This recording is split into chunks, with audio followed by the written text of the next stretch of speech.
On parle souvent du fait que Salomon a eu à s'écarter de la voie de Dieu. Salomon, à la fin de sa vie, s'est perdu. Il s'est livré à adorer un dieu qu'on appelle Moloch. Le dieu là, il mangeait les enfants.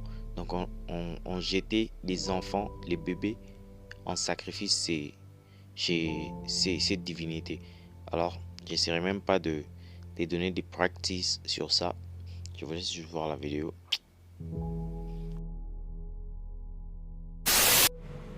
Cette divinité de Moloch, qu'on appelle aussi Molech, est une divinité dont le culte était pratiqué dans la région de Cana. Selon la tradition biblique, il apparaît dans un contexte lié à des sacrifices d'enfants par le feu. C'est une divinité qui avait très souvent la tête d'un animal et le corps d'un homme.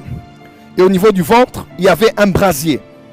Et c'est là qu'on jetait les préménés, on jetait les enfants où ils étaient brûlés à l'honneur de la divinité qu'on appelle Moloch. Amen. Le nom de Molech figure 9 fois dans le texte massorétique, 5 fois dans Lévitique, 2 fois dans le livre des rois, 1 fois dans le livre de Jérémie et 1 fois dans le livre de Sophonie. L'étymologie du nom se rattache à la racine ouest-sémitique qui veut dire régner ou bien roi. Quand on parle de Moloch, Molech, on parle aussi de roi. On parle de roi. Et lorsqu'on jetait les enfants là, on prenait les enfants, les parents viennent, ils prennent leurs enfants, ils jettent à l'intérieur de ce brasier, les enfants mouraient en train d'être consumés. Et pour atténuer le bruit des cris des enfants, il fallait prendre des drums. Et on battait des tam-tams et des drums pour que le bruit des drums puisse atténuer le bruit des enfants qui mouraient à l'honneur de Moloch. Lévitique 20, versets 2 à 5. Tu diras aux enfants d'Israël, si un homme, des enfants d'Israël ou des étrangers qui séjournent en Israël, livre à Moloch un de ses enfants, il sera puni de mort. Le peuple du pays le lapidera. Et moi, je tournerai ma face contre cet homme et je le retrancherai du milieu de son peuple, parce qu'il a livré de ses enfants à Moloch, souillé mon sanctuaire, profané mon saint nom. Le peuple du pays détourne ses regards de cet homme. Si le peuple du pays détourne ses regards de cet homme qui livre de ses enfants à Moloch, et s'il ne le fait pas mourir, je tournerai moi ma face contre cet homme et contre sa famille. Je le retrancherai du milieu de son peuple avec tous ceux qui prostituent comme lui en se prostituant à Moloch. Il n'était même pas encore allé à Cana. Il ne connaissait encore rien de Cana. Mais Dieu a parlé par Moïse en disant, quand vous allez aller à Cana, il y a une divinité qu'on appelle Moloch. Il n'avait jamais entendu parler de Moloch, que Dieu donnait une parole de connaissance à Moïse. Il dit, en ce moment même, il y a une divinité là-bas qu'on appelle Moloch. Si l'un d'entre vous, des juifs ou des étrangers, se met à adorer Moloch en livrant les enfants, vous devrez tuer cette personne et sa famille. Et si quelqu'un est indifférent, ne fait rien, la personne devra aussi être tuée au même pied d'égalité que la personne qui a été tuée au préalable. Frère, c'était très dangereux. Dieu avait en horreur les cultes au dieu Moloch, parce que Dieu savait exactement ce que ça voulait dire. Si vous n'êtes toujours pas abonné à cette chaîne, abonnez-vous s'il vous plaît la famille. Ce culte n'a jamais eu officiellement lieu en Israël jusqu'au règne du roi Salomon, c'est-à-dire 490 ans, 500 ans à peu près, après les instructions de Moïse. D'après Lévitique, après 500 ans, lorsque David a donné à son fils Salomon de régner à sa place, il a fait asseoir sur le trône de David, le trône de l'Éternel, celui qui a institué le culte à Moloch officiellement, en grand format, en grandeur nature, qui a établi cela par ses pratiques, s'appelait Salomon.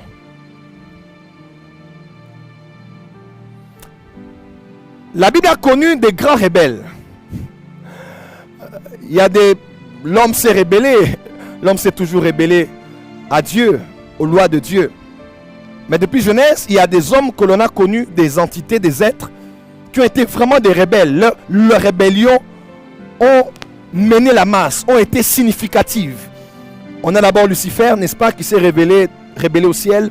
On a Adam et Ève qui s'est rébellé à l'autorité de Dieu. On a Caïn, dont on parle même dans le Nouveau Testament, la race de vipère, la race de Caïn.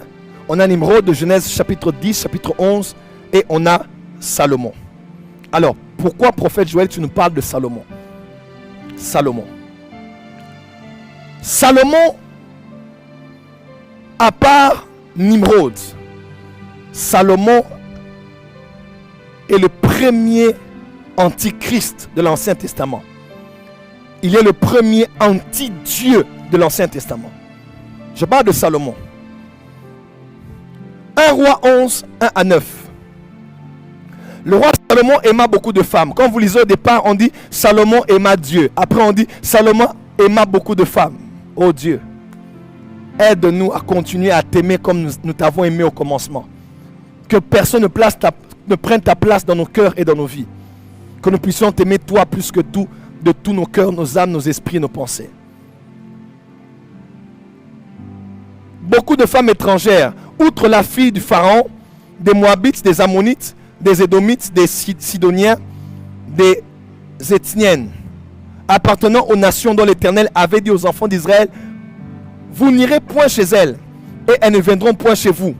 Elles tourneraient certainement vos cœurs du côté de leur Dieu. Ce fut à ces nations que s'attacha Salomon, entraîné par l'amour. Il eut 700 princesses pour femmes. 700. Mon gars, t'es fort. Champion, t'es fort. 700 princesses pour femmes. Et 300 concubines, 1000 femmes.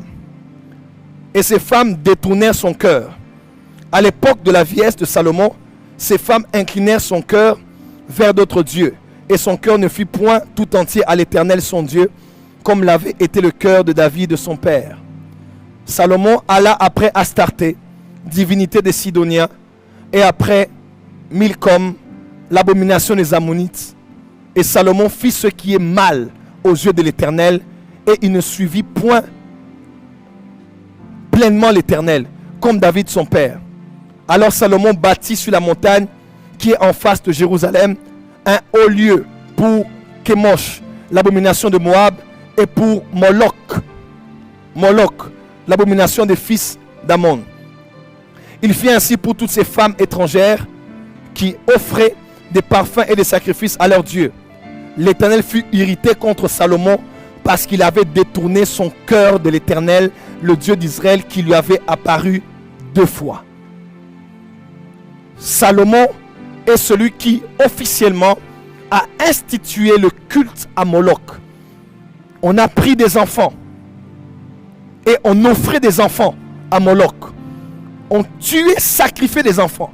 Ils brûlaient, ils étaient calcinés. Ils pleuraient. Et Salomon était là sur son trône, en train de régner avec toute la sagesse qu'il avait reçue.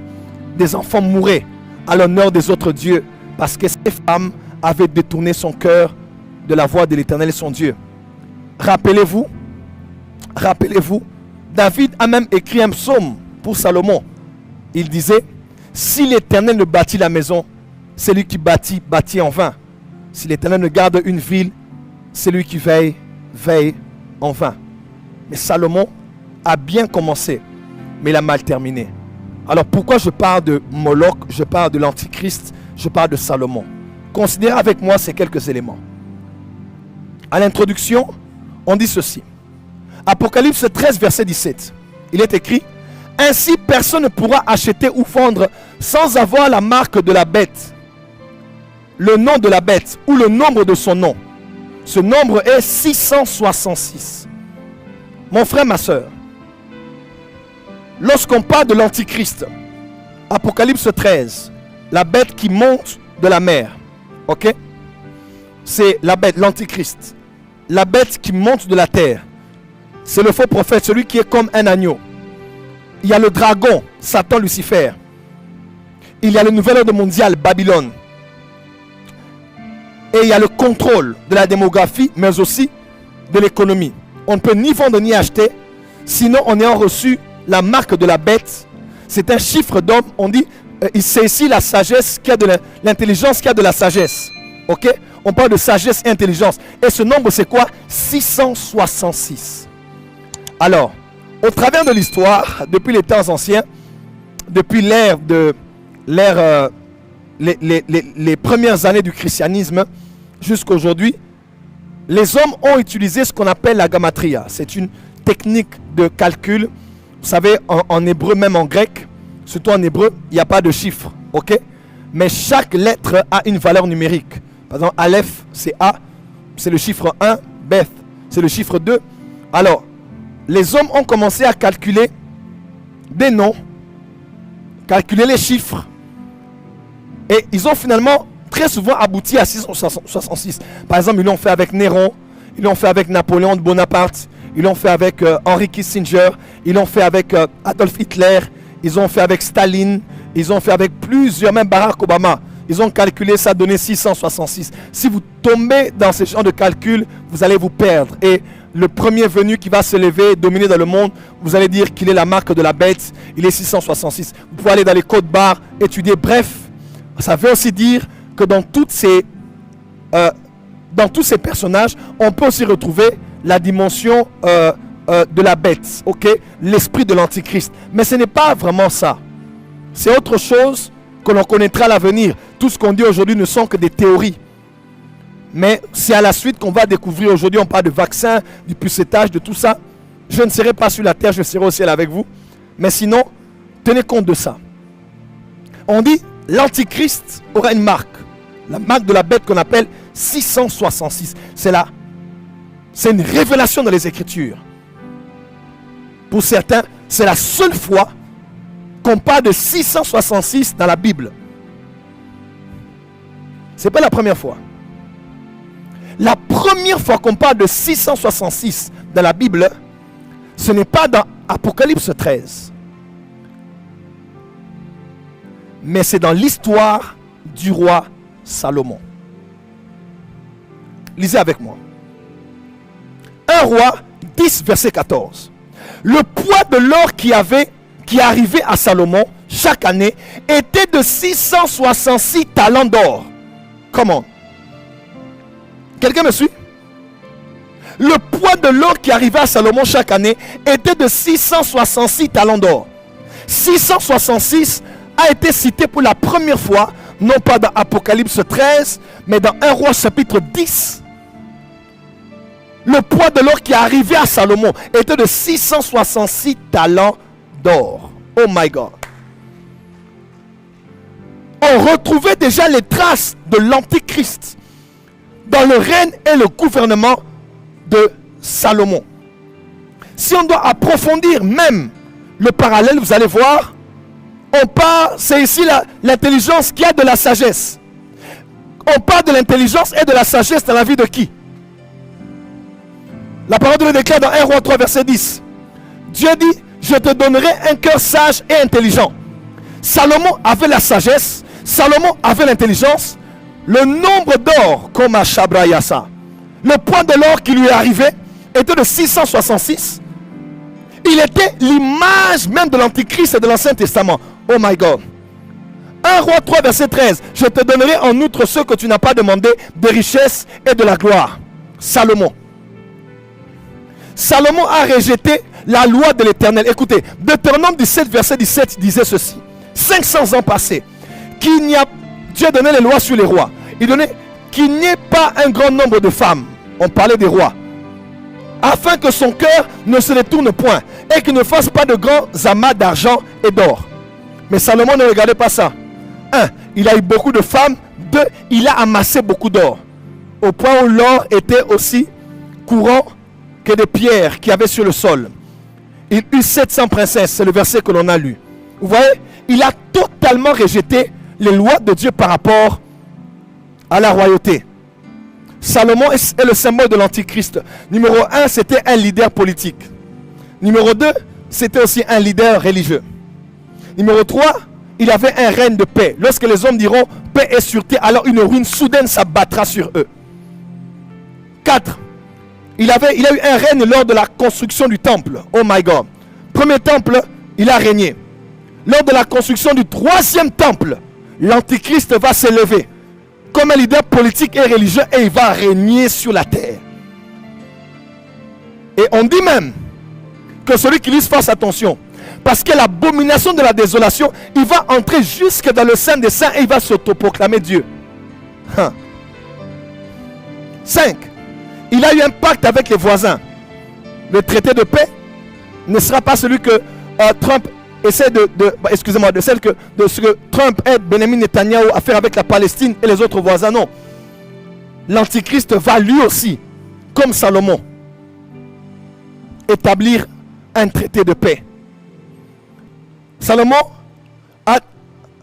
avait un pouvoir économique global. Son règne économique s'était étendu du nord aussi de l'est à l'ouest. Il était même dans la vente d'armes, n'est-ce pas? Salomon a eu cette numérologie, 666. Et Salomon était rebelle contre Dieu. Tout ça, ce sont les caractéristiques de celui qu'on appelle l'Antichrist. Et il a travaillé pour la promotion des sacrifices des enfants aussi. Des enfants qui mouraient, des enfants qui étaient sacrifiés au dieu Moloch. De la fumée montée, l'odeur de la chair humaine, des enfants, des centaines d'enfants, des milliers d'enfants, durant tout son règne, sacrifiés à Moloch. Le dieu des cieux regardait. Il voulait tuer Salomon, mais il entendait la prière d'un homme mort, de David qui priait pour que Dieu préserve son enfant. Il a dit, je ne te frapperai pas, je vais frapper ta postérité. Dans Ecclésiaste 1, écoutez ce que Salomon dit. Moi, l'Ecclésiaste, j'ai été roi d'Israël à Jérusalem. J'ai appliqué mon cœur à rechercher et à sonder par la sagesse tout ce qui se fait sous le soleil. C'est là une occupation pénible à laquelle Dieu soumet les fils de l'homme. J'ai dit en mon cœur, voici j'ai grandi et j'ai surpassé en sagesse tous ceux qui ont dominé avant moi sur Jérusalem. Et mon cœur a vu beaucoup de sagesse et de science. J'ai appliqué mon cœur à connaître la sagesse et à connaître la sottise et la folie. Salomon a goûté à tous les plaisirs qui existent. Et même, Salomon a été dans l'occultisme. Vous allez voir dans Ecclésiaste, Salomon a des concepts très ésotériques comme le cordon d'argent. On n'a jamais entendu parler de ça avant. Et tous ceux qui font les voyages astrales savent que le terme cordon d'argent, on parle de ce qui relie le corps de l'homme et le corps astral. Quelqu'un me suit? Il a goûté à tout. Et même, certains attribuent, c'est vrai, l'islam parle du prophète Suleiman, mais la franc-maçonnerie donne une place importante à Salomon et à son temple. Certains même disent que le temple avait été aussi créé par des êtres mystiques, par des entités célestes, comme les pyramides d'Égypte. Ce n'était pas par l'effort de l'homme, c'était des esprits qui étaient là, parce que même l'arche de l'alliance, certains juifs le reconnaissent, que l'arche de l'alliance lévitait et emportait, c'était trop lourd pour qu'un être humain le fasse. D'autres même disent que l'arche était un conduit très électrique. Ça c'est d'autres contes, j'en parlerai une autre fois. Je vais parler, c'est comme ça qu'on dit que dans l'Apocalypse, que devant l'arche il y avait des tonnerres. Parce qu'on parle de l'électricité, de la foudre. Et quand Uza a touché, il a été électrocuté, il est tombé, il est mort. Ça c'est un autre sujet. Mais quand on parle de Salomon, Salomon représente le soubassement avec Hiram, celui qui était architecte dans la construction de ce temple. Ils sont attachés profondément à la franc-maçonnerie. On parle du temple de Salomon, des trésors de Salomon. De Salomon. C'est un intermédiaire. C'est un nom codé. Parce qu'il a basculé de l'autre côté. Et il représentait tout ce qui était de l'Antichrist dans l'Ancien Testament. Et Moloch travaille aujourd'hui de cette façon. Moloch n'est plus, mais aujourd'hui, il est là. Et Dieu m'a dit de dire à l'église, Moloch demande le sang des enfants. Mon Dieu, est-ce que quelqu'un peut commencer à partager? Je vais chuter. Comment le Dieu Moloch boit le sang de nos enfants? 1. Les avortements. Lorsque maman tu avortes volontairement, crois-moi, tu te livres à l'esprit de Caïn. Un esprit de vagabondage et d'errance. Chaque fois qu'il y a avortement, lorsque tu ne te répands pas et qu'on ne prie pas pour toi, tu te livres à un esprit qu'on appelle l'esprit de vagabondage comme Caïn, qui a versé le sang innocent. Tu vas commencer à errer ça et là, de copain en copain, de fiancé en fiancé.